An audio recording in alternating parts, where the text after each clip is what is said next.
রাসূল সাল্লাল্লাহু আলাইহি ওয়াসাল্লাম একদিন হযরত আলী রাদিয়াল্লাহুকে বলিলেন, আলী, ঘুমাতে যাওয়ার আগে 5টি কাজ প্রতি রাতে করবে। আসসালামু আলাইকুম ওয়া রাহমাতুল্লাহি ওয়া বারাকাতুহু।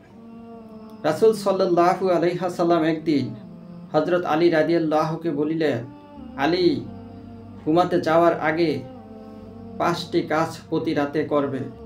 1. 4000 দিনার সাদকা করিবে। 2. একটি কোরআন খতম করিবে। 3. জান্নাতের মূল্য পরিশোধ করিবে। 4. দুজন ব্যক্তি যদি দুজনের মধ্যে রাগ করে থাকে তাহলে তাদের রাগ ভাঙিয়ে খুশি করে তুলবে। 5. একবার হজ করবে, তারপরে ঘুমাবে। হযরত আলী রাদিয়াল্লাহু বলিলেন, ইয়া রাসূলুল্লাহ, এটা তো মনে হচ্ছে অসম্ভব। এই 5টি কাজ আমি করিতে পারিব না।